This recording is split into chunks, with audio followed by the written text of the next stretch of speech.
Welcome back to the Truth Over Comfort show. Again, today the topic of discussion will be Afghanistan. We previously talked about 3 premeditated murders that took place in Afghanistan by a set of US troops called the Kill Team, who were eventually prosecuted.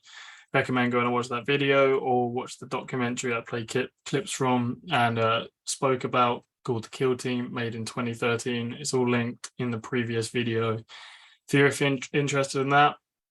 So today, as you can see, we have a quite an enticing title here and a nice coloured report. Warlord Inc.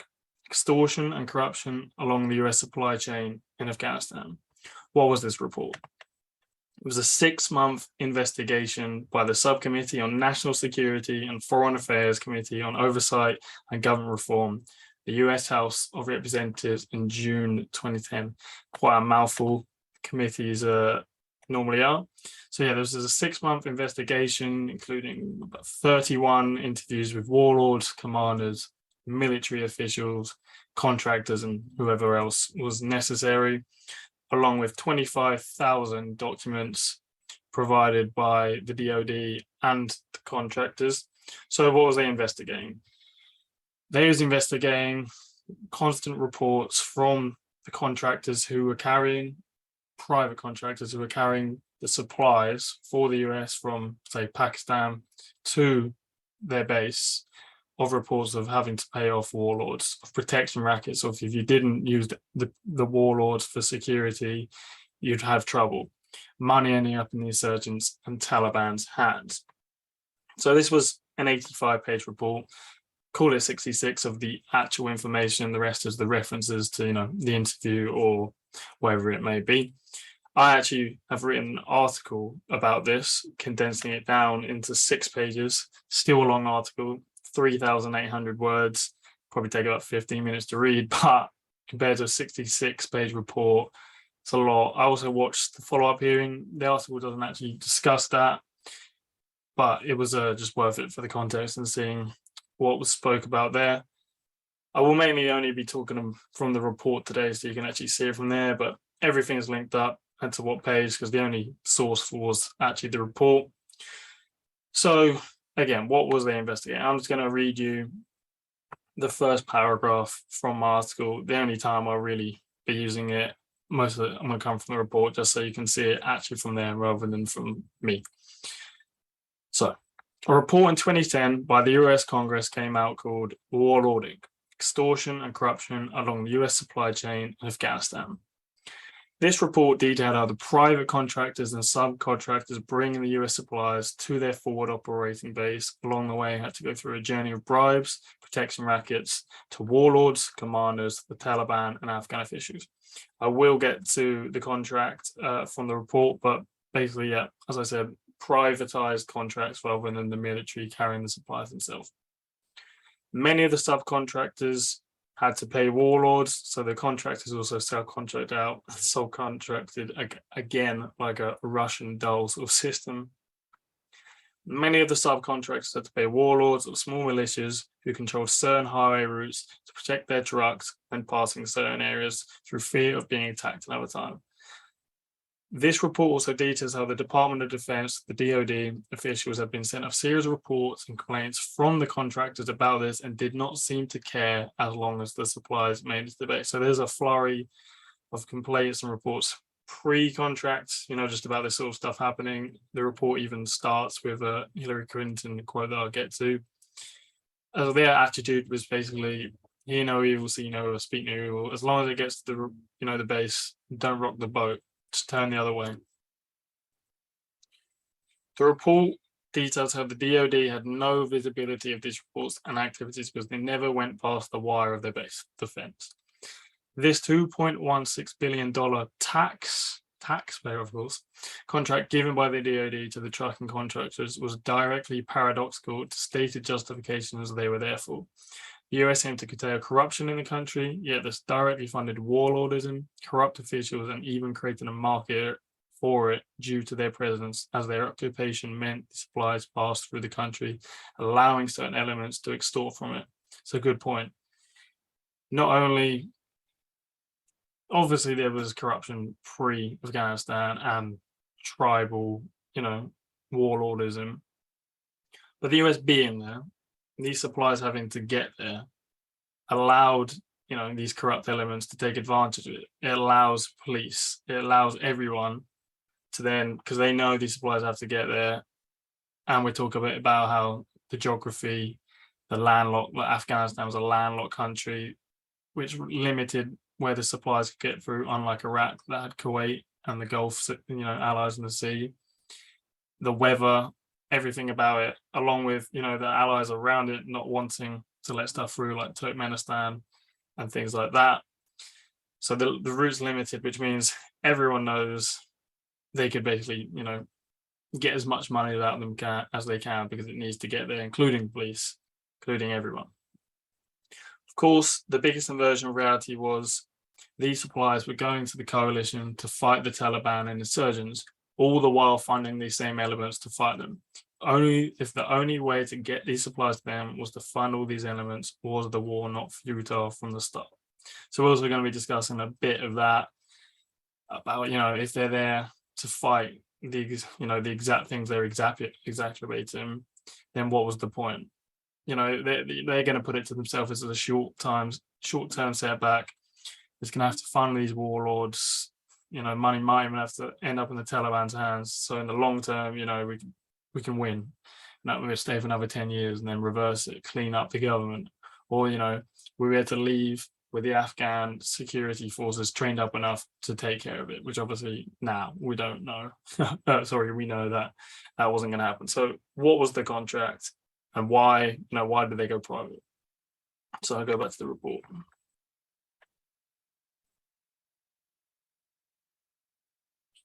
The principal contract supporting the US supply chain in Afghanistan is called Host Nation Trucking, a $2.16 billion contract splitting among 8 Afghan, American, and Middle Eastern companies. They're all local. Although there are other supply chain contracts, the Host Nation contract, HNT, provides trucking for over 70% of the total goods and material distributed to the US troops in the field, roughly 6,000 to 8,000 truck missions per month. The trucks carry food, supplies, fuel, ammunition, and whatever else. So think about how many missions there are. Say just 6,000 per month. Imagine how many people can extort from that. The commanders, police on say our checkpoints and borders, corrupt governors, Taliban insurgent, even just £1,000 each trip. It's an insane amount of money that's going to fall into their hands. The crucial component of the Host Nation trucking contract is that the prime contractors are responsible for the security of the cargo they carry. Most of the prime contractors and their trucking subcontractors hire local Afghan security providers for armed protection for the trucking convoys, warlords, commanders, people who control those highways areas. Transporting valuable and sensitive supplies in highly remote and insecure locations requires extraordinary levels of security. A typical convoy of 300 supply trucks going from Kabul to Kandahar, for example, will travel with 400 to 500 guards in dozens of trucks armed with heavy machine guns and RPGs. So why did they do this? So I'm just going to skip to the same page. So, of course, in the 1980s, from 1979, there was the Afghan-Soviet War. Of course, MI6, the CIA, Pakistan, Saudi Arabia, all funding the Mujahideen against them. We're not actually going to talk about that. I'm just going to read you this paragraph. So the Americans and the West went with these private contracts for supply chains. The Soviets tried to do it by themselves by military force. During the Soviet Union's 10-year war in Afghanistan, hardly a day would pass without a Mujahideen attack on enemy columns along the main highway connecting Kandahar with Ghazni. Much of the combat for the entire conflict gravitated around control and protection of the thinly stretched Soviet supply chain. More than 3/4 of Soviet combat forces were regularly involved in a convoy security missions, which prevented them from ever sustaining a large occupation force and controlling key cities such as Kandahar. So this is actually from a US Marine study in 1995. whether it was actually, 3/4 of their force, doing this. But, they obviously thought it was that important that they decided to go private because they wanted to save their own military might for winning the war rather than just these supply chains. So as I said, the weather, allies around them, they couldn't do it by air, not enough airfields, too expensive. There's not that many roads and highways, which means, as there's talk about in the report, it's prime real estate. You got to think of this as us in the West. It's hard to imagine, it's tribalism and warlordism. Think of it of organized crime, the mafia. The mafia control a certain area that goods have to get by them. You either, you hire them for security and they keep the police away and you'll get it through or good. If you don't hire them, maybe the police have been tipped off. Maybe you got punched a tile. Maybe, someone stole your supplies. Sort of, that indirect threat of hire us, everything will be fine, or as fine as it can be. If you don't, we're going to instigate it to make you want to use us because we're going to make it so hard. Otherwise, that's a protection racket. You're extorting from them. You're forcing their hand to hire you because otherwise there's going to be problems. This was what was going on. They had to control the highways. They had to go through there because Turkmenistan, countries like that, don't want it through. Iran, enemy, it's not going through there. Everything else isn't, happening. Right, so so now we've talked about the contract, why they went private. They want to save their military force. The Soviets spent basically a lot of the time just trying to get their supplies there. So the US wanted a different way, which brings up different problems of, one, the responsibility goes in someone else's hands. There's not as much oversight. The contractors subcontract again. And the DoD is basically getting all their information from the prime contractors who don't even know all the time who they're hiring, as you'll see. So I'm just going to quickly show you all that. We're not going to go through everything. I'm going to try and just show you the key bits because otherwise it's going to go on an insane amount of time.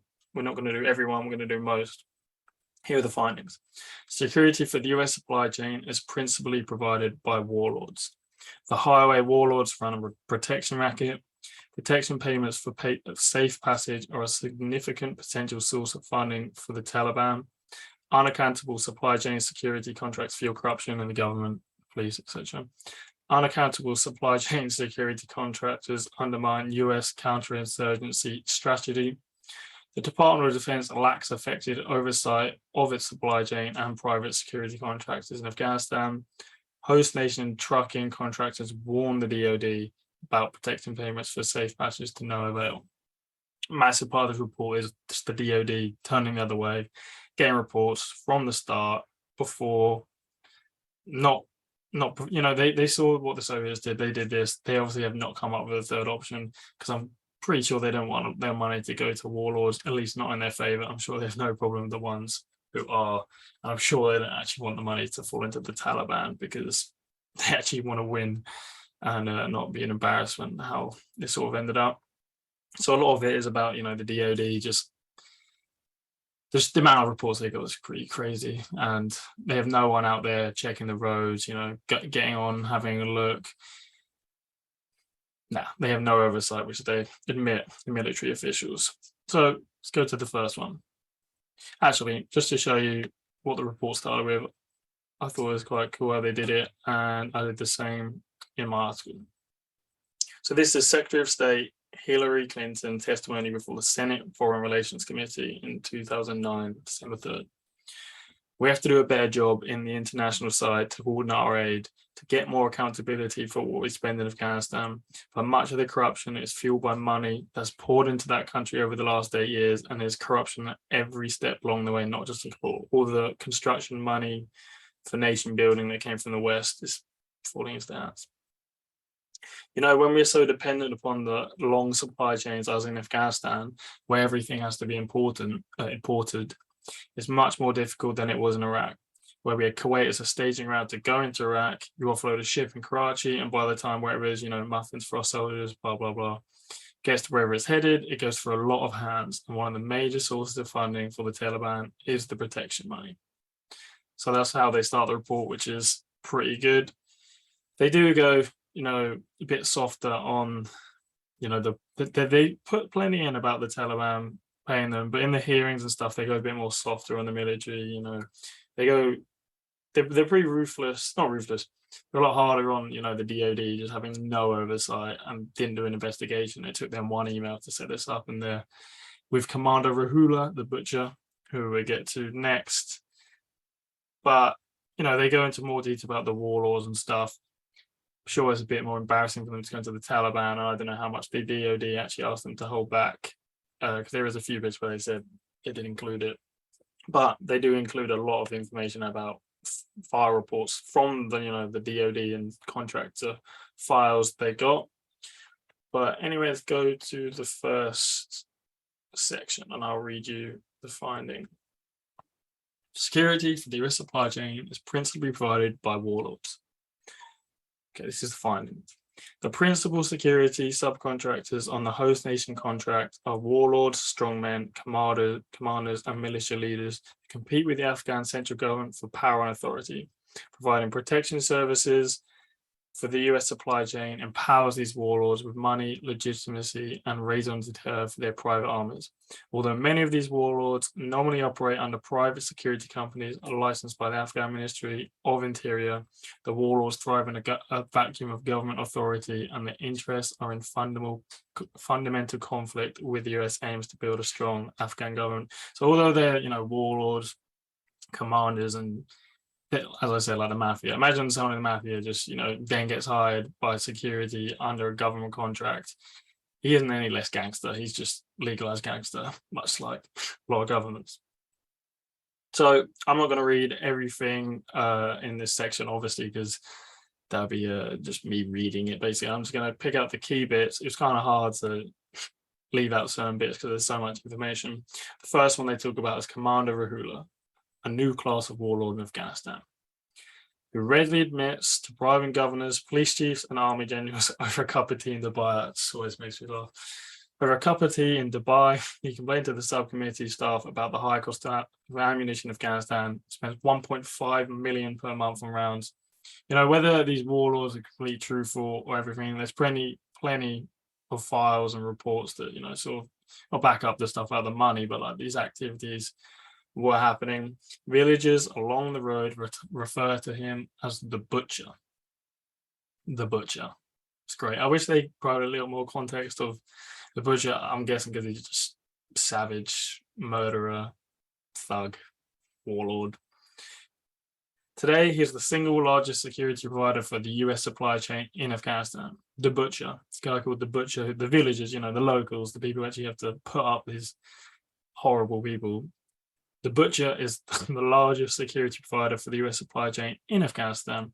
Despite his critical and sensitive role, nobody from the DoD or intelligence community has ever met with him, except for a brief detention by US Special Forces on what he says are false drug charges. Always great. No one's met him. Oh, but we did meet him that one time. Oh, please let us know. Oh, well, yeah. No, don't worry. He was arrested. It was false drug charges or whatever. It's great. Your only relationship with him, who's now providing security, is his criminality. Commander Rahula is largely a mystery to both the US government and the contractors that employ services. Indeed, several of the prime host nation trucking contractors are apparently unaware that Rahula guards their trucks. Their security subcontractors utilize his services without the prime contractors' knowledge. This is why the DoD knows nothing, because the prime contractors know nothing, because they've subcontracted out and then they've hired these people. They don't have a clue what's going on. And when there's even subcontracted out again, it's pretty strange.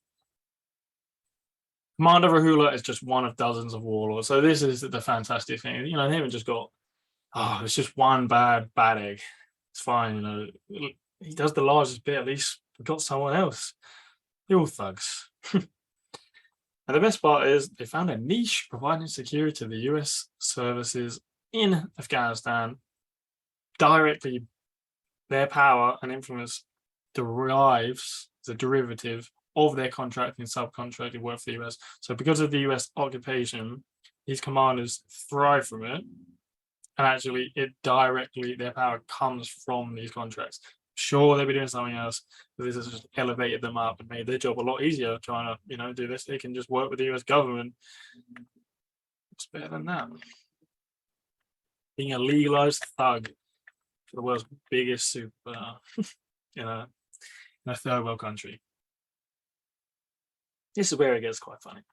Both President Karzai and the American-led coalition have made the disarmament of illegal armed groups, warlords, commanders, and militias a top priority for success in Afghanistan since 2003. However, the disarmament, demobilization, and reintegration program has largely failed. Rather than disarm many of the warlords and militia groups, evaded the program by calming private security companies. So this is touching by the UK NATO head. Warlords in Canada had been allowed to build up militias that claimed they were private security companies, and these private security companies were a creation of the international community. So these warlords have just, said they're a private security company and then they get contracted. But you can't beat this. It was a top priority of the installed government and the American coalition to rid this. Now they're their biggest contract security firms, and basically, as we get to that, it's not just the US, the Dutch, the British, and the Australian, whoever else in the coalition are basically their bitch. Not all of them, but they're their bitch. They need their permission. They end up propagandizing for them. It's not just. It's pretty funny. And this was one of their top priorities. As I said, how futile can the war be? A top priority of Afghanistan was to get rid of these groups, these militias, and now, directly because of their occupation to carry out these aims, they're now defeating these aims by doing the complete opposite. And they were not just that they're warlords, horrible people. Even the president's brother says if they're not working for for security companies, they would likely join the Taliban. So when it's beneficial, they provide security. But once it wouldn't be, they join the Taliban. If they had a better offer, I'm sure they'd rather work with the Taliban because at least they're local. But the US bring them a lot of money. The Taliban probably get a decent amount of money.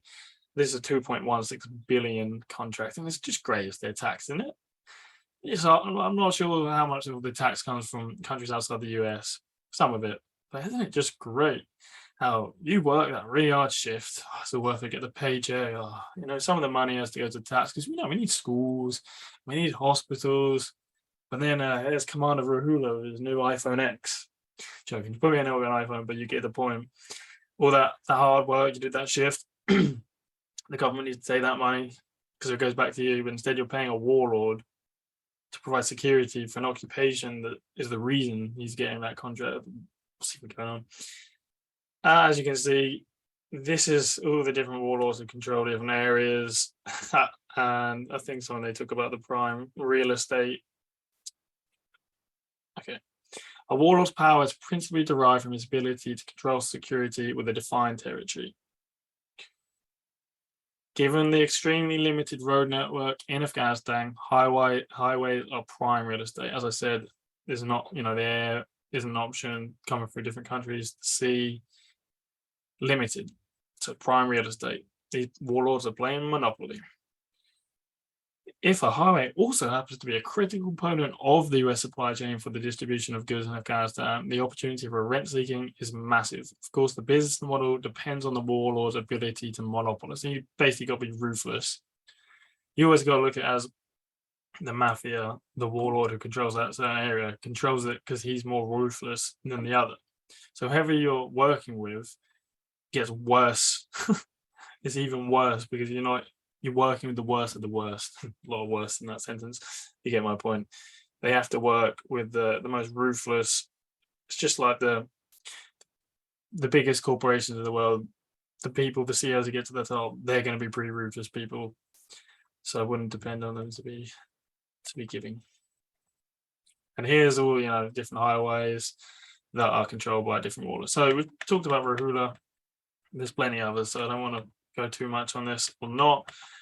Whether they know it or not, most of the host nation prime contracts use Rahula for security. All but one doesn't, and they say they experience some strange things when they don't.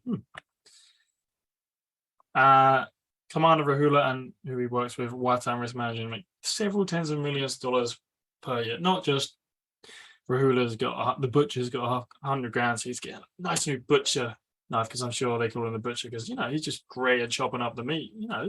He owns the butchers, I'm sure. Nothing to do with killing competitors, which is why he probably controls the area now. But he's got tens of millions. Oh, I'm sure that money's going straight back into that. He's building better roads. That pothole's gone. Every month he's just filling it out. Great. Nah, me not think so. Right. So here they're talking about Batula, new one. Sorry, let's just get his full name for you. Commander Matula Khan.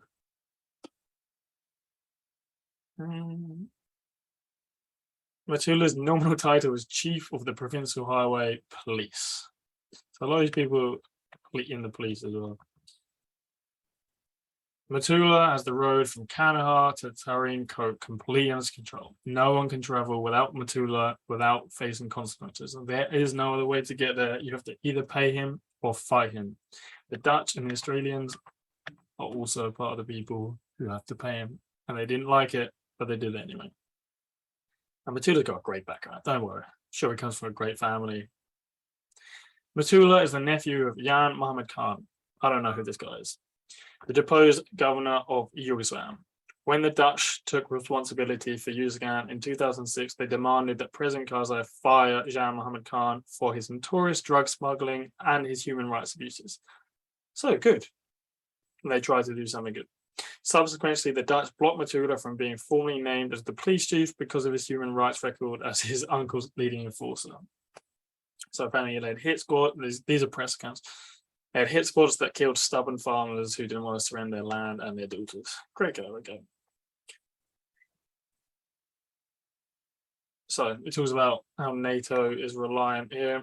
Although the NATO forces stations in Uzbekistan are totally dependent on Matula to permit the supply convoys to travel the roads he controls, they publicly distance themselves. So they basically accepted they have to use him because he controls it. The Dutch distance themselves and they basically say they don't pay him directly, but it's up to the local transporters, whatever they do. So if they know the local transporters do, what's the difference? They pay them to then pay them. There's just a middleman in between. The Dutch and the Australians on the same boat. The Australians will neither confirm nor deny knowledge of payments, but privately they acknowledge it. And a few others, Colonel Abdul Razik, effectively controls the local government, reportedly takes in millions for extorting from passing vehicles. NATO readily admit that, he takes cuts through at the friendship gate, but they're dependent on his tight grip. They have no choice.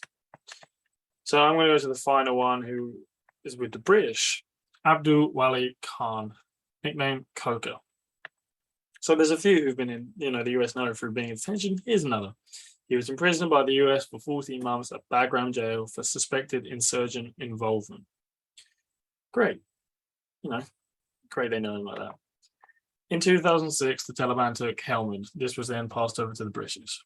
The British forced President Karzai to remove Coca as a police official. Good. Again, the Dutch tried. They accepted it. They failed. The British, again, okay, good. You tried to do it. At least you didn't just settle from the start. However, a couple of years later, they have to bring him back under pressure from President Karzai. And then he goes from police official to police chief. I don't know if he got a promotion. Okay. They decide, we're just going to have to work with him. Not only that, having no other choice, the British embraced him, even decorating the district with posters of Coca tending to a wounded civilian in front of a mountainous backdrop. So not only do they accept him, they then propagandize for him and try and promote this new image of him, new police chief, he's here to help you. Pretty poor. Right. So we covered different commanders. I'm not going to go in loads of detail about the protection racket because, previously imprisoned, the butcher, basically have NATO and coalition forces on a lead, need their permission to pass through, they have to use them, and then the British, clearly so, he's annoyed that they basically got rid of him, they have to make up for it by propagandizing for him. All these stadiums they're there for just all out the window. It's not really great. Sorry, that recorder's going to go weird. I had to pause it quick. Right, so I'll sum that last bit off. British, Dutch, Australian, the US all end up working with these horrible people. So now we're on to the protection racket. So we know that they hire the warlords to provide protection, but then it's also a protection racket because all the host nation trucking contractors and the subcontractors and the truckers who actually carry the supplies are reporting that basically you have no choice but to use them. So here's the finding.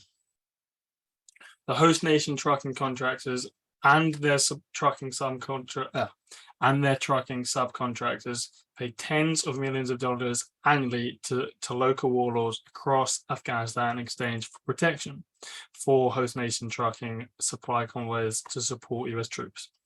Although the warlords do provide guards and coordinate security, the contractors have little choice but to use them in what amounts to a vast protection racket. The consequences are clear. The trucking companies that pay the highway warlords for security are provided protection. Trucking companies that do not pay believe they are more likely to find themselves under attack. As a result, almost everyone pays. In interviews and documents, the HNT contractors frequently refer to such payments as extortion, bribes, special security, and or protection payments. So they also use the language that they believe they come under attack because they can't really, directly prove that the times that they didn't pay or use the security they came under attack, because it could be a coincidence. Probably unlikely because they are warlords and they're not exactly the most moral people, but you can't really prove it. But they put their money where their mouth is. As a result, almost everyone pays. They obviously believe it so much that they're willing to pay them and lose profit, because a lot of the time the DoD seems to actually just deny upping the amount of money to the contract. So here's what someone said about Matula. No one leaves without paying. Matula will kill anyone on his highway, Taliban or not. A driver interviewed by the New York Times echoed that assessment. It's suicide to come up this road without Matula's men. I think the first comment was about from a ex-CEO of one of the trucking contractors. Along Highway 1 between Kabul and Kandahar, host nation contractors report that Commander Rahula, the butcher, runs a similar but less effective protection racket. To most contractors, Commander Rahula controls Highway 1. According to a former country manager of one HNT company that contracted with Watan Risk Managers, who hire Rahula, you had to pay Rahula to either provide security or let us go through his territory. Pay for the security or bribe him to let him go through. Bribe, probably not bribe, extort. Commander Rahula held his company hostage if he did not pay. He believed his trucks would be shot up. While a small handful of security companies apparently do operate convoy security missions on this route without paying Commander Rahula, they do at their peril. These companies report regular intimidation, contact, and supplies that they attribute to Commander Rahula.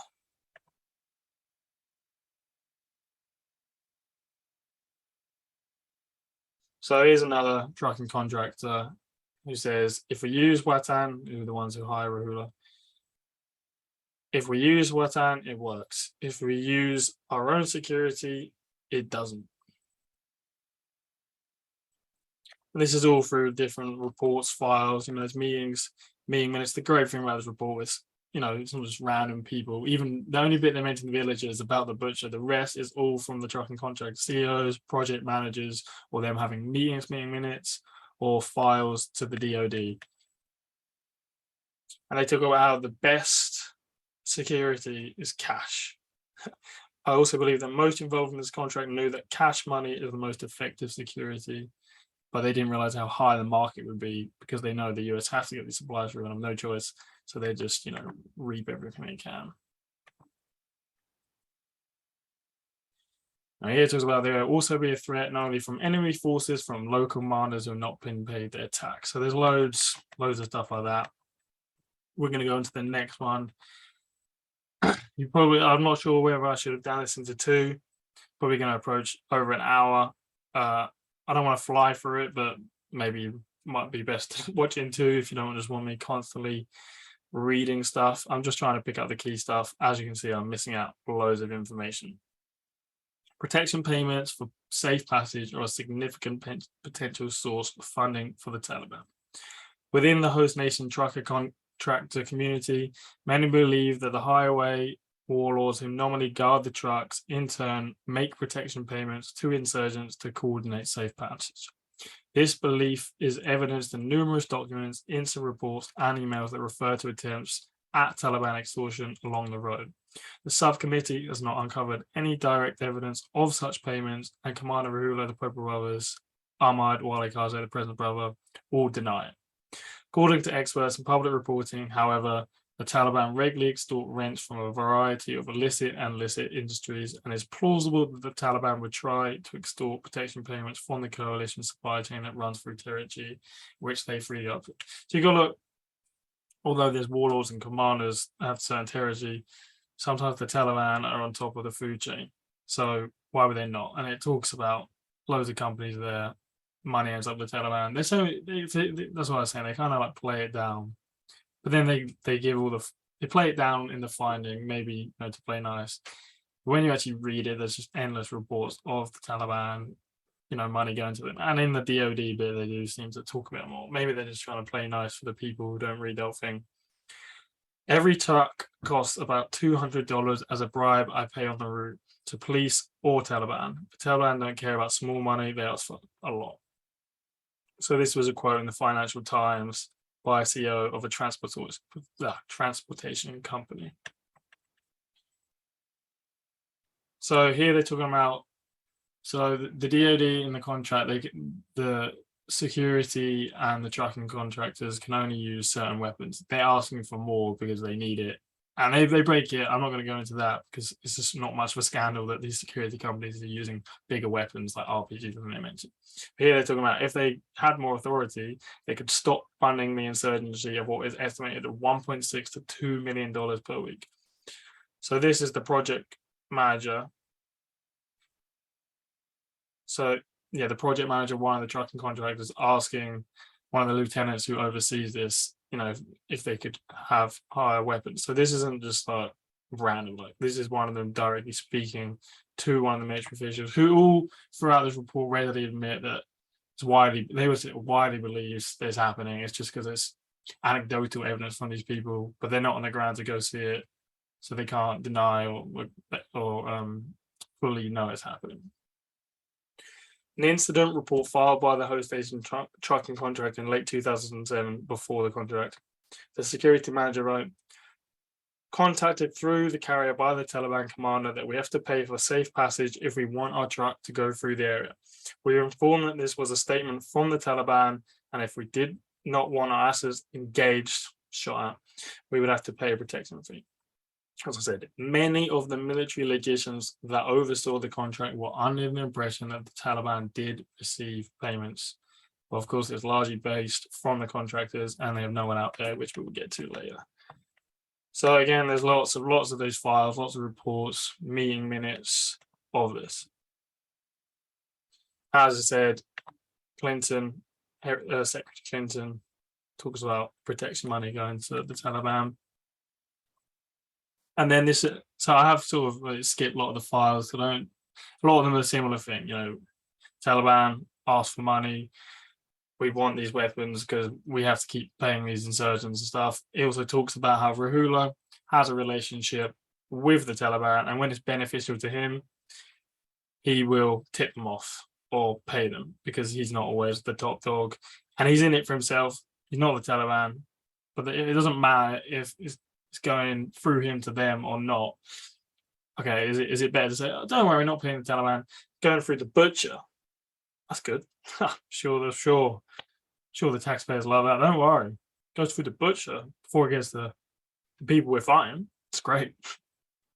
Here it talks about electrical companies, construction companies, all who pay safe passage to them, basically do what they say.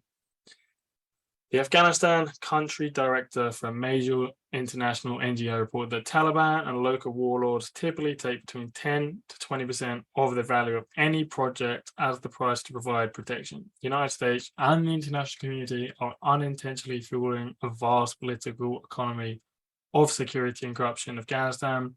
Talks about another guy in here. He does like a 46 interview series with members of Taliban, all boasting most of their money comes from like Western aid projects that falls into their hands, different companies out there, just boasting. Whether they're just saying that for propaganda purposes, you could say if they was the only one saying that, sure. There's so many reports, files, and interviews in different media, like the one of the Financial Times. There's loads of those where it's been reported, not 1 year, throughout the years. It's most likely happening, maybe in a more indirect fashion than hiring these warlords, which say nothing about the Taliban and the insurgents is true. It's not getting to them, or it's exaggerating. Still not really great that they're hiring these warlords, and that obviously the Taliban and the insurgents is the biggest story. But here it talks about all the different industries they take from, like electrical companies, and talks about the French and Italian militaries involved in this too. So this bit is about money ending up in police and government. So I'm not going to read loads from here. Finding. Actually, unaccountable supply chain security contractors fuel corruption. Host nation contractors and their private security providers report widespread corruption by Afghan officials and frequent government extortion along the road. Hang on, I'll keep going. The largest private security provider for host nation trucks complained that if he had to pay 1,000 to 10,000 in monthly bribes to nearly every Afghan governor, police chief, and local military unit whose territory the company passed. Oh, has he? I misread that. Sorry. Oh, he said. I thought he was saying if. No, that's what he's saying. Sorry, he is doing that. Other ones have reported similar corruption. Military officials confirmed that they were aware of these problems. They always say this. They're always aware. So they keep saying, "Oh, they believe." And then the militaries, and they speak to the military, they're like, yeah, we know what's going on. Everyone knows what's going on. Don't have a third option. We have to do it. Ooh. It doesn't matter. So not only is funding these warlords who are in the shadow illegal realm, they want a stable government.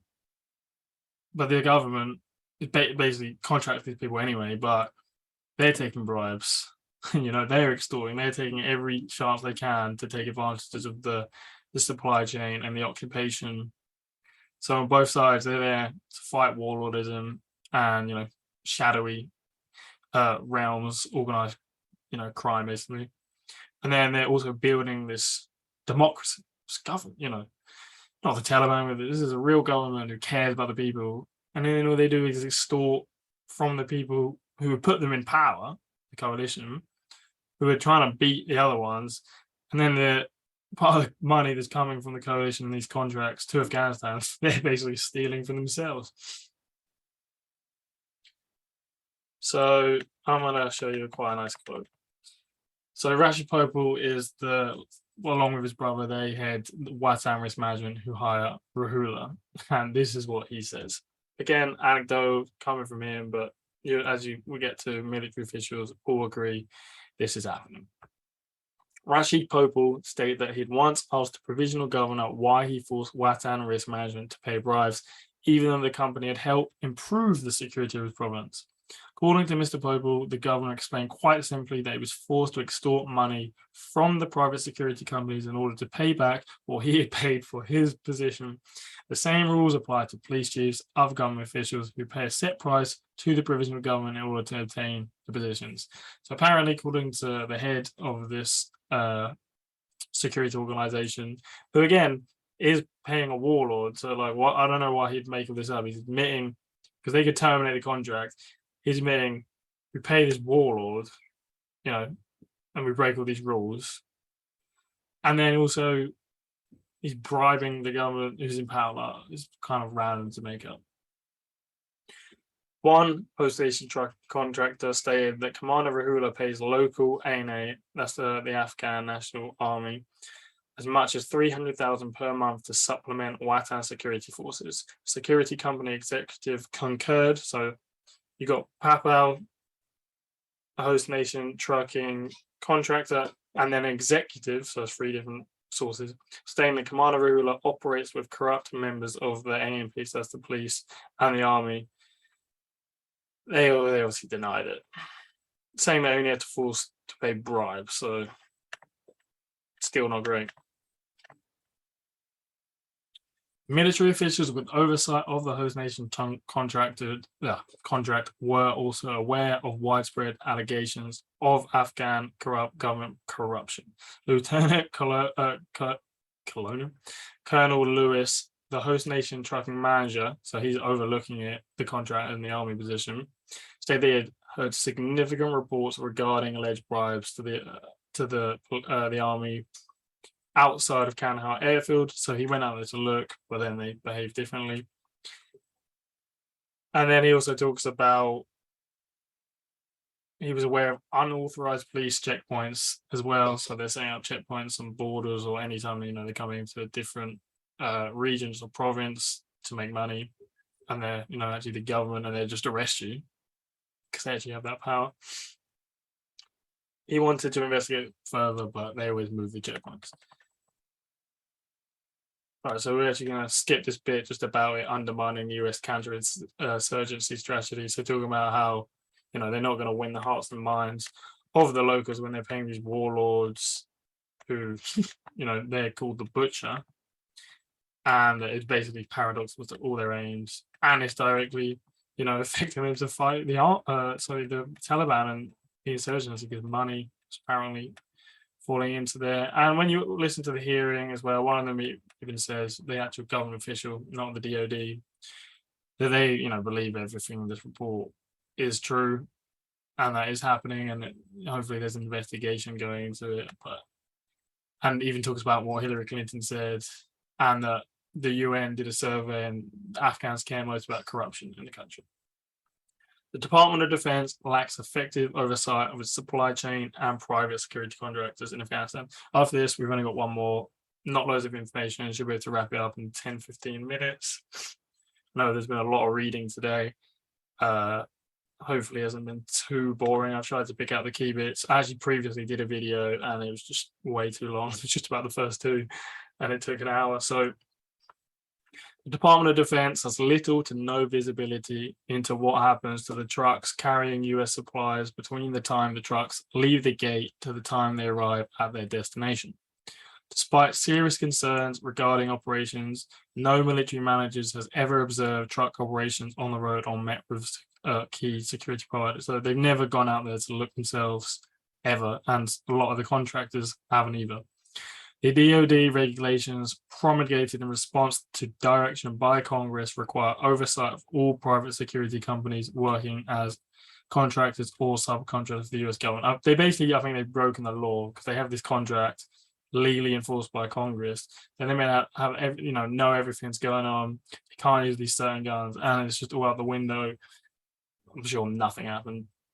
These requirements include ensuring that all private security company personnel comply with US government and local county firearm laws.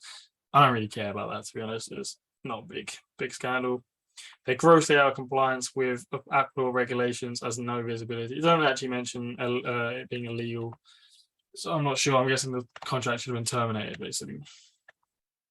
Lieutenant Colonel David Elwell, who we just heard from, saying he went out to check out what the army was doing, the Afghan, and they changed and the checkpoints. No one in the battalion's ever personally witnessed trucking operations outside the wire. They don't go out the base. They don't know what's going on outside of there. According to Major Valen Koga, the officer responsible for technical oversight of the contract, his battalion had a zero visibility into the subcontractors. So these are the people in the military who actually overlook the contract, and they don't have a clue what's going on. And the contractors don't always have a clue what's going on, who they're meant to be telling them. It's just a mess. Great strategy. Right, what have we got next? Still, it should be in this. There's again, there's a lot this section and the next, and it's probably over 20 pages, all just about the DoD, all the reports they've had to come through. All right, so that was just a little brief bit. They have no visibility, no one goes out there.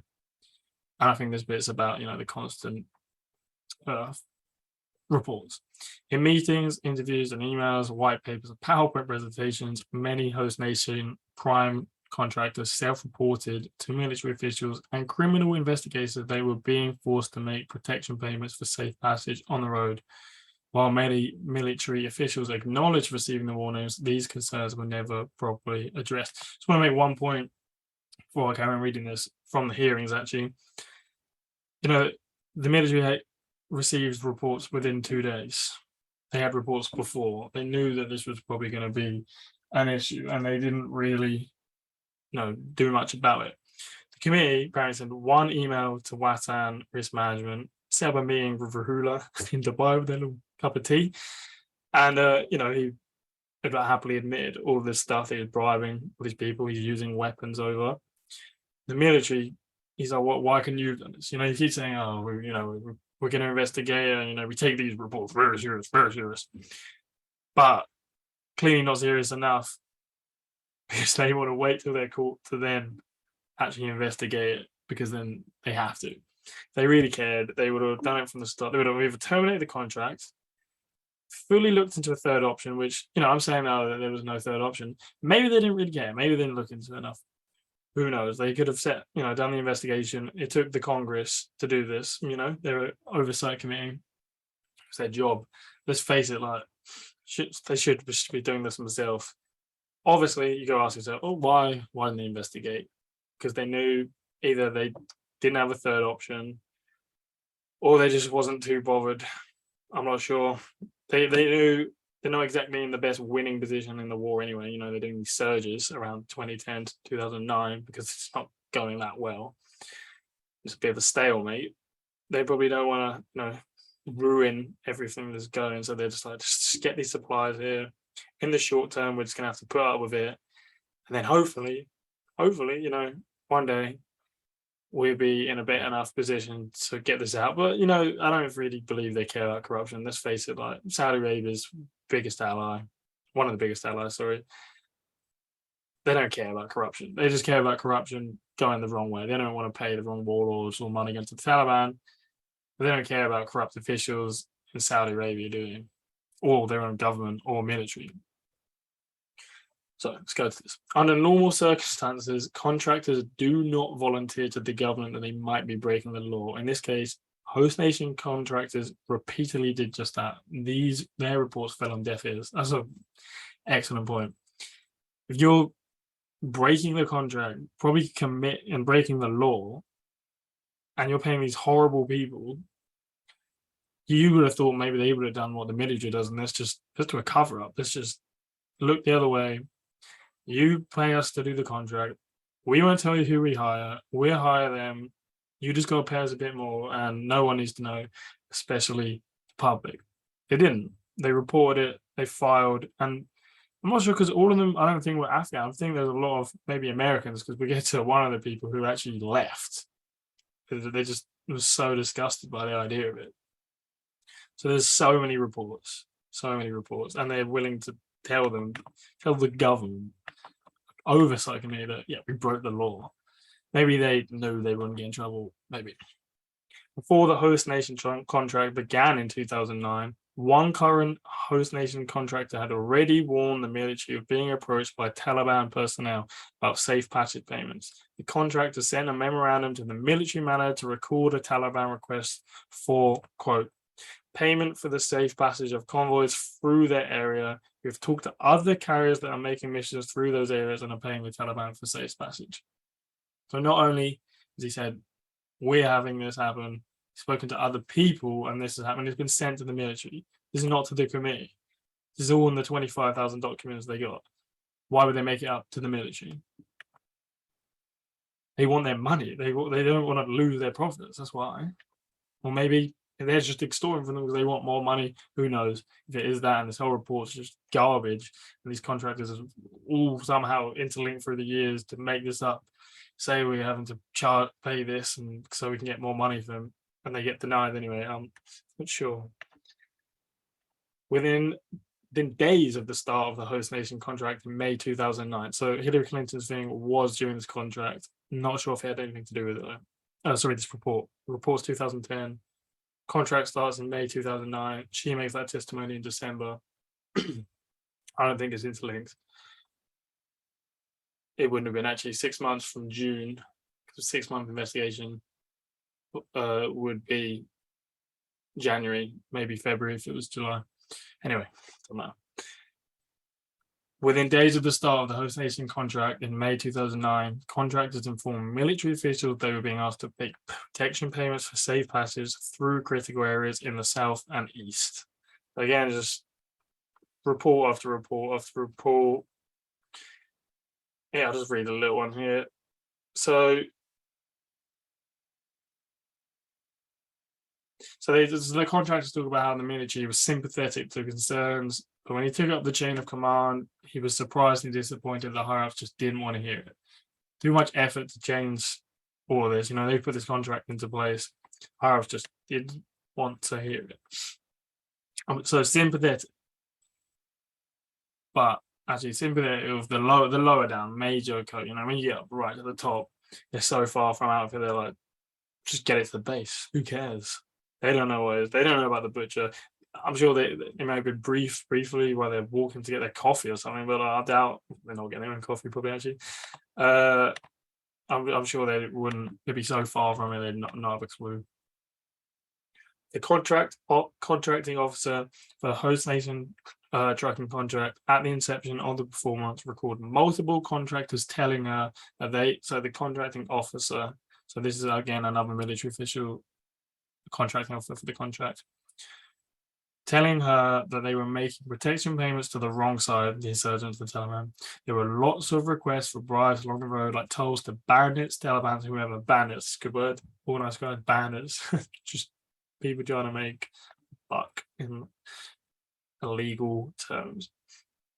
She stated the contract officer said that she believed the contractors when they told her that the protection payments were taking place because the contractors did not have any other reason to self-report potentially illegal activity. Everybody was well aware of the protection payments. So even though the military is saying they believed her, no reason to make it up, everybody was well aware. They always are, and then everyone always knows what's going on. Former country managers stated they had raised the issue of protection payments for safe passage through every official channel he could except US Embassy in Kabul. He said they raised the issue with operators on the ground and the intelligence community. He was met with a lot of sympathy but never any action. As someone who had spent many years in the US Special Forces, the prospect of funding warlords and potentially insurgents was repugnant to him. As a result, he left Afghanistan. He's taking it so serious. He's trying to report to every single person he can. And when they let him down, he left. I don't know if he completely left the military or, contracting world, but it sounds pretty repugnant was the word. Repugnant. That's insane. So I think that will be our last quote today. It's good to end it on that. Oh, I actually haven't read these. Maybe I have to go back to that another day. But been a lot of reading today. Let me know if whoever watches this one day, if they get through the whole thing. Right now, obviously no one's going to be watching it. If it was too fast and me reading too slow, probably went a bit faster than I did when I previously recorded it. It was too long because I was going to do it in parts. But I thought I'd try and do the whole thing and just take the key parts. I watch it in sections. I mean, I'm saying this now at the end, so you've really watched it all, so it's kind of pointless. So probably no point saying that. Read the article I wrote on it. I'll put everything in the show notes, as I always will, as Mr. James Corbett does of the Corbett Report and lots of other people. Found this from the book, Fool's Errand. Time 10 in the War in Afghanistan by Scott Horton, written in 2017. Same as the previous video. Lots of great information in that. Read it. Go to his radio show. You don't have to listen to it on the radio, but all his podcasts are saves. It's got over like 5,000 interviews, all on the war and terror. Pretty much like all the war and terror. You know, some about, you know, Vietnam here and there, or Ukraine. Mainly, you know, I watched probably about 40 of his videos on Afghanistan with people who have left. Hopefully I'll have him on at some point. I need to email him to get him on the show, because that would be great. So someone's done 5,000 interviews. Maybe get a couple of the people who've gone on his shows who resigned from the military due to Afghanistan, due to the corruption. They've also talked about this happening, and that I'll say that for another day. As I said, everything in the show notes is including his radio show, his book. So hope you enjoyed it, and I'll see you next time on the Truth Over Comfort show. Actually, maybe do a quick summary. Do we need a summary? Maybe not. It's a lot of reading. I'll just do a quick summary. So, Congress do a 66-page report on these private contractors hired to carry the US supply, ammunition, food and stuff. They didn't want to do it like the Soviets did, because it took up so much of their force, and these supply missions turn it into combat missions, and it's just a full, military mission. So they went private. They're one step back, 2-3 contractors sometimes in between. The Russian Dell system of subcontracting. Warlords are being paid. The Butcher, Rahula, Matula, Coca, the Australians, the British, the Dutch, and the Americans are all their bitch. They can't. They have to use them. They try and fire them. They try to do a good deed, a couple of them. They have to use them. It's also a protection racket to the trucking contractors, who basically have to pay them, or they won't get through, or they get shot, or they're going to have trouble. So much hassle, they just use them. Then we've got money going to the Taliban and the Insurgents. Less information on that here, but plenty of reports, because even though they get that section in the DoD bit, they have more on that there. So I did probably not show enough there. Again, just read the article, maybe read the report. It wasn't actually too bad to read, to be honest. It was kind of interesting, got a bit dry, but it wasn't like some boring nothing burger UN report just about just policy. It's just nonsense. But this was actually quite interesting. And then we got the corrupt officials in the army, the police, the governors. No DoD oversight. No one goes out. No one gets on the trucks. The contractors don't even know what's going on. They don't want to know up higher the chain. The committee literally got this report out, this whole investigation. The DoD could have done it, chose not to. They're willfully blind, as is talked about in the hearing. Maybe I'll do a video, just some clips from there. No reading, don't worry. I think that's about it. So, yeah, as I said, I'll see you next time on the Truth Over Comfort show. I hope you enjoyed the video, and we'll hopefully bring more to come on Afghanistan, and maybe some interviews that's a bit less intense than this.